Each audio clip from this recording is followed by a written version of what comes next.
This supplies DPST double pole single through with the specification DL1013T2. Next we have DC motor with the rated voltage of 220 volt, rated current of 1.8 ampere with a speed of 3000 rpm. Next we have DC generator with the rated voltage of 220 volt, rated current of 1.36 ampere with a speed of 3000 rpm. Next we are using a set of voltmeter and ammeters for measuring the various voltage and current required. Then we are also using two rheostat, one connected to motor side and one connected to generator side. Then we are also using a tachometer for measuring the speed of the motor. Then lastly we are having a variable load.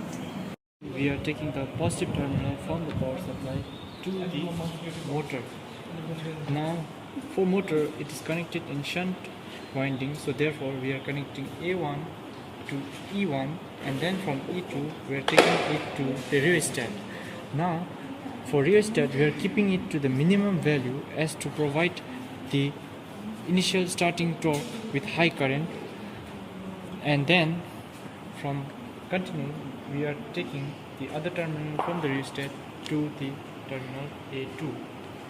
Now, and the other terminal of the A2 is connected to the negative side of the power supply. Coming to generator, we are taking a compound generator of Longshan type. For the connection, we are connecting terminal A1 to terminal G1, and then from terminal G2 we are connecting to E2. Now from other side, terminal E1 we are connecting to the rheostat, where the rheostat is kept at the maximum position so that we can vary the current later as per the requirement. Now the other terminal of the rheostat is connected to an ammeter which will be used to measure the field current, and then continuously it is connected to terminal A2.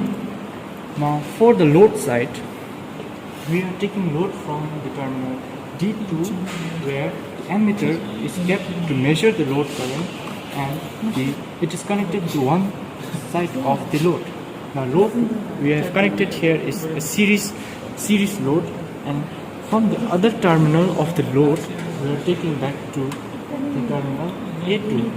Now the voltmeter, it is kept at the two terminal of the load, where it will be used to measure the load voltage, and one voltmeter is kept here to measure the supply voltage.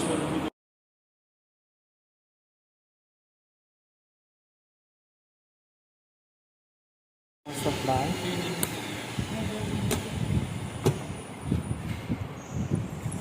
We are providing a rated voltage of 220 volts.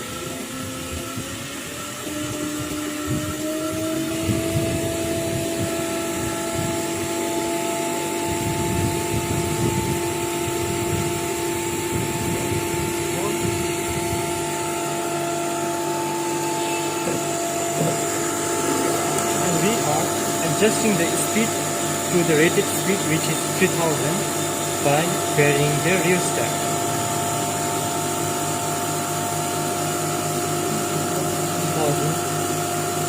Now we will adjust the rheostat so that it meets the required field current of 0.18 ampere.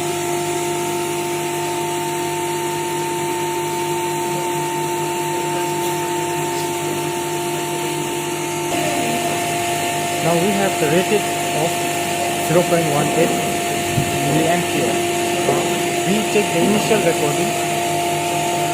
At 0 ampere we can see the load current of 210 V.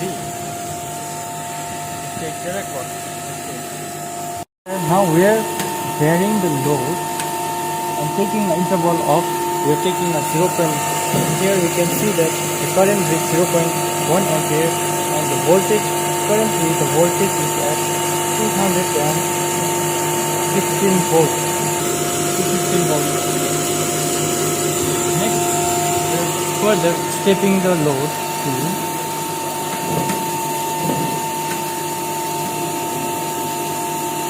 now you can see the load current is 0.2 ampere and at that the voltage is 210 volts.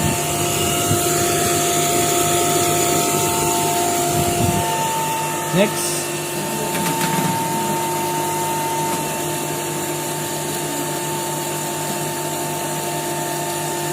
at 0.3 load current, the voltage reading is 210 volts. We are taking the final load of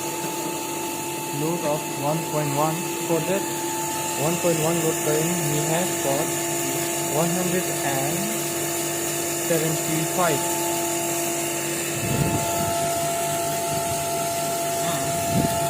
if we further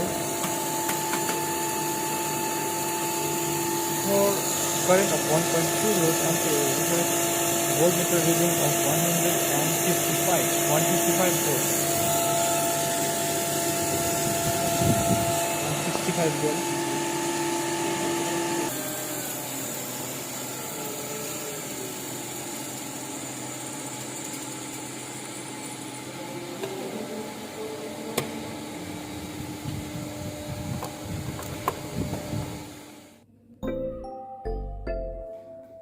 To go on with the observation for this experiment, after plotting the graph between the load current and terminal voltage, we observe that the terminal voltage decreases with increase in load, increasing the load current. Therefore, terminal voltage decreases with increase in load. This is the reading we obtained from the experiment, and this is the load characteristic graph. Here we can observe that as the load current increases, terminal voltage decreases. For the first few readings, the terminal voltage decreases quite less, but after certain increase in load current, the terminal voltage drop is more steep. So from this experiment, we can conclude that as the terminal voltage decreases, load current increases.